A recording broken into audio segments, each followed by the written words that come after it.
YP math classes में मैं यशपाल सिंह आपका स्वागत करता हूं।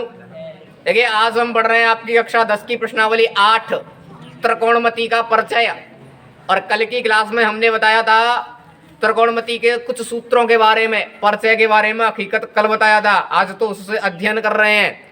तो जिन विद्यार्थियों ने कल की क्लास नहीं देखी है तो पहले वो कल की क्लास जरूर देखें, तभी त्रिकोणमिति की कुछ बातें समझ में आ पाएंगी। और प्रत्येक विद्यार्थी कोशिश ये करे कि क्लास को अंत तक देखे। और हाँ, जिन्होंने अभी तक चैनल को सब्सक्राइब नहीं किया वो चैनल को सब्सक्राइब करें। देखिएगा, हाँ लाइक तो करेंगे ही करेंगे पढ़ने वाले।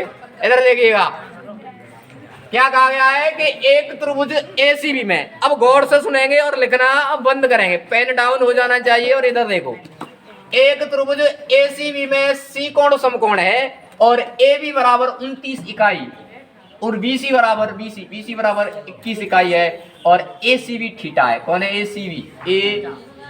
एसीबी नहीं, एबीसी हुआ है, देखना गौर से। हाँ, गलत लग गया है। एबीसी क्या है? थीटा। तब ये मान ज्ञात करने हैं कॉस वर्ग थीटा प्लस साइन वर्ग थीटा का, कॉस वर्ग थीटा माइनस साइन वर्ग थीटा का। इतनी सी बात समझ में आई? तो देखिएगा, अब हम मान ज्ञात करेंगे कॉस थीटा का और साइन थीटा का। हमें पता है साइन थीटा होता है लंब बटे कर्ण। क्या होता है? लंब बटे कर्ण होता है। तो देखिए, कर्ण की आवश्यकता होगी मुझे, तो मैं कहूं ये थीटा दिया हुआ है तो थीटा के जस्ट सामने लंब की आवश्यकता होगी। तो लंब को क्या करना पड़ेगा? पहले ज्ञात करना पड़ेगा। तो दो त्रिभुज की दो भुजाएं दी हुई हैं, समकोण त्रिभुज की तीसरी भुजा ज्ञात करनी है तो कौन सी प्रमेय लगती है? पाइथागोरस प्रमेय। तो देखिएगा, समकोण त्रिभुज एबीसी में, समकोण त्रिभुज एबीसी में कौन सी प्रमेय? पाइथागोरस प्रमेय या बोधायन प्रमेय या प्रमेय 6.8 से। ठीक है, पढ़ चुके हैं ना? जिन्होंने नहीं पढ़ी है वो पीछे देख भी सकते हो, यूट्यूब पर डली हुई है वो वीडियो भी। देखिएगा, पाइथागोरस प्रमेय कहती है कि कर्ण का वर्ग शेष दो भुजाओं के वर्ग के योग के बराबर होता है। और कर्ण क्या होता है? 90 के जस्ट सामने क्या होता है? कर्ण। तो ये भुजा कर्ण है, ए बी भुजा क्या है? कर्ण। और शेष दो भुजा कैसे भी लिख लो, ए सी वर्ग प्लस बी सी वर्ग। ठीक है, तो ए बी का मान कितना है? 29। कितना है? बराबर। और ए सी का मान कितना है? नहीं पता, तो ए सी स्क्वायर प्लस बी सी का मान कितना है? तो 21 का वर्ग। 29 का वर्ग कितना होता है? 841। कितना होता है? 841। और 21 का वर्ग होता है 441। और इधर आएगा तो क्या का हो जाएगा? माइनस का हो जाएगा 441 बराबर ए सी स्क्वायर। कितना बचेगा बोलो यहाँ से? 400 बराबर ए सी स्क्वायर। इधर वर्ग लगाए तो इधर क्या लग जाएगा? और वर्गमूल 400 का मान क्या होगा? 20। तो ए सी का मान क्या हो गया? 20। यहाँ ए सी नहीं दी थी, वही ए सी निकाल ली, कितने की आई? 20 की। मेरा मानना है इतना सभी विद्यार्थियों के समझ में आ जाओगा। ठीक है, अब देखो, हमें मान ज्ञात करना है कॉस वर्ग थीटा प्लस साइन वर्ग थीटा। तो हमें साइन थीटा निकालना पड़ेगा, तब उसका क्या कर देंगे बाद में? वर्ग। कॉस थीटा ज्ञात करना पड़ेगा, फिर उसका क्या कर देंगे? तो देखिए, साइन थीटा ज्ञात करें। अब ज्ञात कर रहे हैं हम साइन थीटा। तो साइन थीटा का सूत्र होता है लंब बटे कर्ण।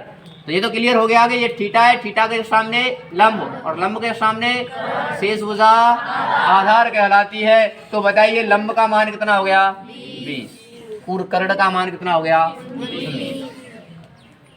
बात समझ में आई? तो साइन थीटा यहाँ क्या बन रहा है? 20/29। ऐसे ही क्या निकालेंगे? Cos theta. तो कॉस थीटा क्या होता है? आधार बटे कर्ण होता है। तो आधार का मान कितना बन रहा है यहाँ से? 21 और कर्ण का मान कितना बन रहा है? 29। कितना बन रहा है? 29। इतनी सी बात समझ में आई? तो अब इधर देखो, अब हमें पहली बात ज्ञात करनी है साइन कॉस वर्ग थीटा प्लस साइन वर्ग थीटा।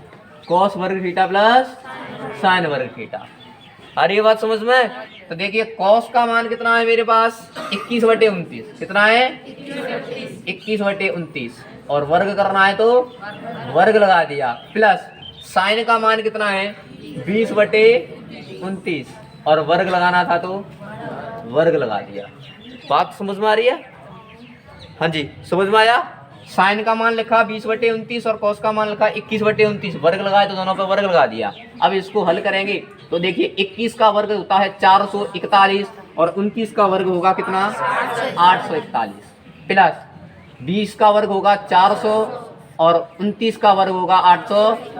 हर समान हो तो डायरेक्ट जोड़ लिया अथवा घटा लिया करो, तो इनको जोड़ोगे तो कितना हो जाएगा 841/841 कट के कितना हो जाएगा 1 हो जाएगा। कितना हो जाएगा, समझ में आई बात। तो ध्यान रखना आगे जाके हम सर्वसमताओं में पढ़ेंगे साइन वर्ग थीटा प्लस कोस वर्ग थीटा का मान कितना होता है 1। यहाँ ऐसे ही हल करना था क्योंकि ये सर्वसमता के उपयोग से नहीं है, ये त्रिभुज के माध्यम से ज्ञात करनी है। अच्छा कोई विद्यार्थी कहे कि हम डायरेक्ट 1 लिखेंगे, ऐसा नहीं लिखेंगे। देखो ये त्रिभुज दिया हुआ है, इनकी भुजा दी है, तो साइन थीटा ज्ञात करना होगा, कोस थीटा ज्ञात करना होगा। हाँ ये बात अलग है, हम आगे जाके पढ़ेंगे साइन वर्ग थीटा प्लस कोस वर्ग थीटा का मान कितना होता है 1 होता है। अब देखिए इसका दूसरी बात क्या ज्ञात करनी है हमें, दूसरी बात ज्ञात करनी है कोस वर्ग थीटा माइनस साइन वर्ग थीटा। क्या याद करना है, कोस वर्ग थीटा माइनस। तो आ जाइए मान रखेंगे कोस का मान कितना है 21/29 कितना है, और वर्ग के स्थान पर वर्ग माइनस साइन का मान लिखेंगे 20/29 और वर्ग के स्थान पर वर्ग। समझ में आया।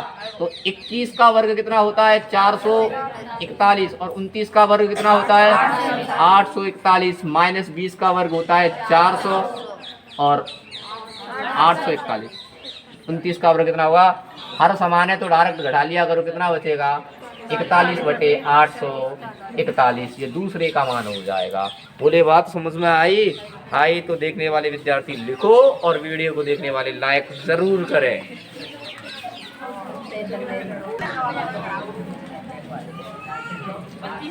देखिएगा एग्जाम्पल नंबर 4, और एग्जाम्पल नंबर 4 में कहा गया है कि एक समकोण त्रिभुज एबीसी में, एक समकोण त्रिभुज एबीसी में बी कोण कैसा है समकोण। तो यहाँ ए हो जाएगा, यहाँ कौन हो जाएगा सी, है ना। कोई समकोण त्रिभुज है एबीसी जिसमें बी कोण समकोण है, और आगे कहा गया है कि यहाँ यदि tan a बराबर 1, tan a बराबर कितना है 1 है, तो सिद्ध कीजिए, सत्यापित कीजिए 2 sin a cos a बराबर 1 सिद्ध करना है। सिद्ध करना है, क्या सिद्ध करना है 2 sin a cos a बराबर कितना होता है 1। समझ में आई बात। इधर देखोगे हल में देखेंगे हम, हल में हमें क्या दिया हुआ है tan a बराबर 1, यही तो दिया है। अच्छा tan a का मतलब क्या हो जाएगा लंब बट्टे आधार हो जाएगा। क्या हो जाएगा, चलो मैं ऐसे लिखूं यहाँ लंब बट्टे आधा बराबर 1, ठीक है। tan a का है तो फिर थीटा का मानेंगे हम ए के पास मानेंगे, और मैं कहता हूं थीटा के जस्ट सामने लंब, लंब के जस्ट सामने सबसे बड़ी भुजा कर्ण और शेष भुजा आधार कहलाती है। तो बताइएगा लंब कौन हो रहा है BC, कौन हो रहा है BC, और आधार कौन हो रहा है AB, कौन हो रहा है AB बराबर। इसके नीचे कुछ नहीं है तो क्या लिखेंगे, तो गुणा करेंगे तो AB बराबर BC। यहां से ये तथ्य निकल के आता है कि AB और BC आपस में कैसे हैं बराबर। बात समझ में आई। एक बार पुनः देखेंगे, नहीं आई तो समझ में। हमें दिया हुआ है tan a बराबर 1, और tan a का सूत्र क्या होता है लंब बटे बराबर 1। लंब देखा जाए चित्र में, लंब कौन बन रहा है लंब कौन बन रहा है BC, और आधार कौन बन रहा है AB बराबर 1। इसके नीचे 1 अंश बटे हर बराबर अंश बटे हर की स्थिति पर वज्र गुणा करते हैं, तो AB का 1 से गुणा करोगे तो AB और BC का 1 से गुणा करोगे तो BC। बात समझ में आई। अच्छा तो देखिए अब इन दोनों मानों का तो मान पता हो गया आपस में बराबर है। अब क्या ज्ञात करेंगे हम AC ज्ञात करें। क्या ज्ञात करेंगे AC ज्ञात करेंगे। तो इसी प्रकार कैसे कर दोगे, समकोण त्रिभुज में 2 भुजाएं पता है, तीसरी ज्ञात करेंगे। तो समकोण त्रिभुज ABC में, समकोण त्रिभुज ABC में बोधायन प्रमेय से अच्छा, बोधायन प्रमेय कहती है कि कर्ण का वर्ग शेष दो भुजाओं के वर्ग के योग के बराबर होता है, और ये लंब लंब के सामने कर्ण, कर्ण कौन है? AC, AC का वर्ग शेष दो भुजा AB प्लस BC के वर्ग के योग के बराबर होगा। ठीक है। अच्छा, अब देखिए AC स्क्वायर बराबर AB के स्थान पर क्या लिख सकते हैं हम? BC। क्या लिख सकते हैं? आपस में दोनों कैसी है? बराबर बराबर है, तो AB के स्थान पर BC लिख दें। BC का वर्ग, BC के स्थान पर क्या लिख देंगे? BC square. तो देखिए AC स्क्वायर बराबर BC स्क्वायर, और BC स्क्वायर कितना हो जाएगा? 2BC square. अब इधर वर्ग लगाया तो उधर क्या लग जाएगा? वर्गमूल लग जाएगा। क्या लग जाएगा? वर्गमूल। तो AC बराबर ये दो बाहर, दो का वर्गमूल नहीं होने वाला, तो वर्गमूल 2। यहाँ वर्ग भी है और वर्गमूल भी है, तो दोनों बातें हट जाएंगी। तो AC बराबर क्या हो जाएगा? √2BC। नहीं आ रहा समझ में? नहीं आ रहा? अच्छा, वो गणित में लिखा हुआ है, वैसे नहीं गया मैंने, इसीलिए तो इसमें समझ परेशान होने की आवश्यकता है। जब पहले और तरीके से कराया, वैसे ही कराए। अच्छा, हाँ, 1 मिनट रुको तो फिर। नहीं, कौन बोल रहा? मैं कहा इससे ऐसे भी हो जाएगा। है? अच्छा, आप ऐसा करना चाह रहे हो, कोई दिक्कत नहीं है, मैं समझ पा रहा हूँ आपकी बात। हाँ, अच्छा, कौन है ये लड़का? पहले कराया था, वो तरीका सरल था। अच्छा, आपको याद है? मुझे नहीं पता कैसे कराया। हाँ, इधर देखो, आवाज नहीं करोगे। 1 मिनट 1 मिनट 1 मिनट।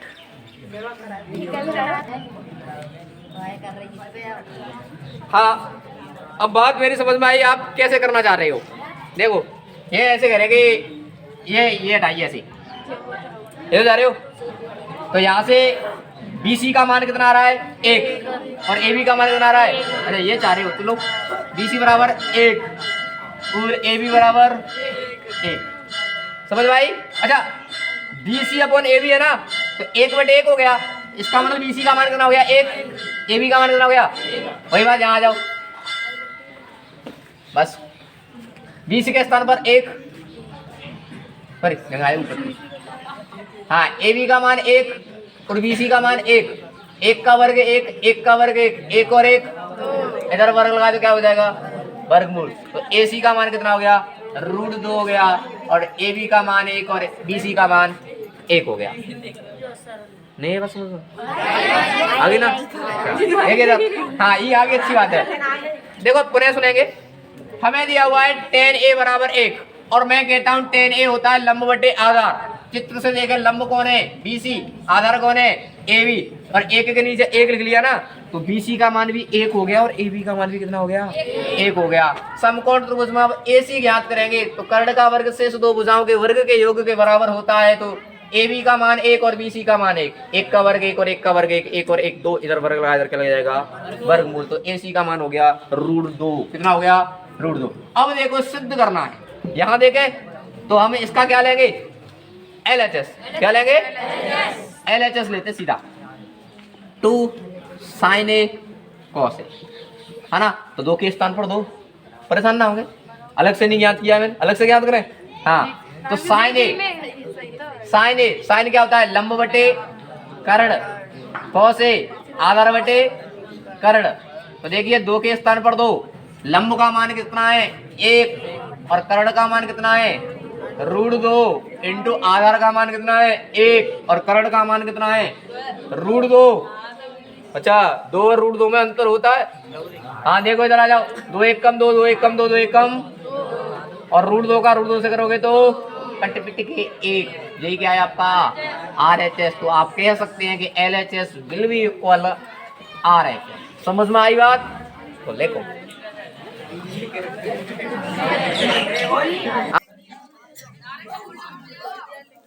हाँ जी, एग्जाम्पल नंबर 5, और एग्जाम्पल नंबर 5 में कहा गया है कि POQ में त्रिभुज OPQ में, त्रिभुज कौन है? OPQ में कौन समकोण है?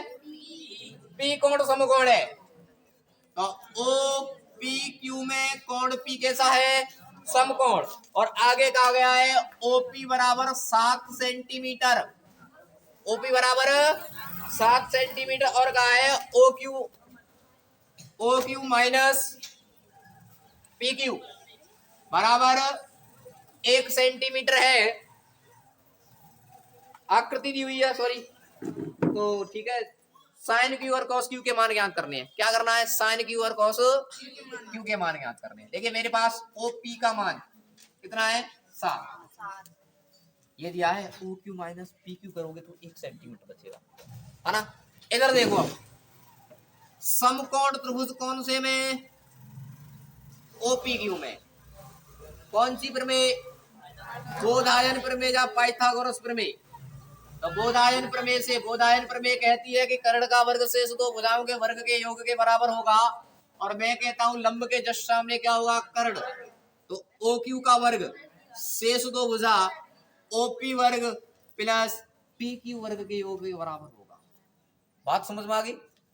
इधर ध्यान दो। पाइथागोरस प्रमेय लगती। तो देखिए ओ क्यू का मान नहीं है हमारे पास, लेकिन ओ क्यू का ऐसे ज्ञात कर सकते हैं। ओ क्यू बराबर 1, ये पी क्यू उधर जाएगा, क्या हो जाएगा? प्लस का हो जाएगा। कुछ गलत किया मैंने? नहीं, ये यहां से पी क्यू माइनस का है, उधर जाएगा तो इससे हमें ओ क्यू का मान मिल गया। तो ओ क्यू के स्थान पर लिख देंगे इसको 1 प्लस पी क्यू, और वर्ग लगाए तो वर्ग। और ओ पी का मान कितना है? 7 प्लस पी क्यू स्क्वायर, तो पी क्यू उसका। बात समझ में आ गई? देखिए यहां क्या लगेगा? a प्लस बी का होल वर्ग लगेगा। क्या लगेगा? a प्लस बी का होल वर्ग। तो क्या हो जाएगा? ए स्क्वायर प्लस 2ab प्लस 1 का वर्ग 1 प्लस 2ab करेंगे तो दो, पहले इन दोनों का गुणा pq, और 2 का और करोगे तो क्या हो जाएगा? 2pq plus b square pq square, pq का स्क्वायर बराबर 7 का वर्ग 49 प्लस पी क्यू का वर्ग। बराबर बराबर पक्षों में बराबर बराबर बातें कट जाती हैं। तो देखिएगा 2pq बराबर 49, ये 1 प्लस का है, उधर जाएगा, काय का हो जाएगा? माइनस का। तो 2pq बराबर कितना बचेगा? 48। pq का 2 के साथ गुणा हो रहा है, उधर जाके क्या हो जाएगा? भाग। तो pq का मान कितना मिल गया? 24 सेंटीमीटर। काय का मान? pq का। अब देखो हमें क्या दिया हुआ है, ये बात दी हुई है ना। OQ, OQ का मान ज्ञात करेंगे। तो OQ बराबर समीकरण 1 से, मैं लिख दूंगा समीकरण 1 से। हाँ, OQ बराबर 1 प्लस PQ है। तो OQ के स्थान पर OQ बराबर 1 प्लस PQ का मान कितना आया? 24। तो OQ का मान कितना हो गया? 25 सेंटीमीटर। तो देखिएगा PQ का मान कितना मिला? 24, और OQ का मान कितना मिला? 25। बात समझ में आई? अब केवल क्या कहा गया है? साइन क्यू और कोस क्यू के मान ज्ञात कीजिए। क्या ज्ञात करना है? Sine Q. अब गौर से देखना है यार, क्यू तो थीटा क्यू यहां हो गया, थीटा के जो सामने लंब, लंब के जो सामने शेष भुजा आधार। तो साइन थीटा क्या होता है? लंब बटे कर्ण। लंब का मान कितना? 7, और कर्ण का मान कितना? 25। और क्या ज्ञात करना है? Cos theta, cos Q. क्या ज्ञात करना है? Cos Q. कॉस क्यू का मान होगा आधार बटे कर्ण। और आधार जी देखो, वास्तविकता ये, आप सत्यता में यहाँ शुद्ध तरीके से पढ़ने आए तो आया करो, अन्यथा कोई आवश्यकता नहीं है। मैं किसी की एक आध की बेइज्जती करके भगा दूंगा, वो अच्छा नहीं महसूस करोगे तुम। समझ भाई, जब मैंने बोला ना पढ़ाते समय केवल और केवल पढ़ाई पर ध्यान, जब मैं यहाँ पूरी मेहनत करा रहा हूँ तो फिर तुम क्यों नहीं सुनते हो ढंग से? नहीं मन करता एक आदमी छुट्टी कर लिया करो। दांत और भर रहे बाहर आ जाएंगे तब पड़ के माए जितने कहोगे जितने को। अच्छा, तुझे ये अधिकार मिला है हंसने का? आधार का मान कितना है? 24, और कर्ण का मान कितना है? लिखिए हो जाए।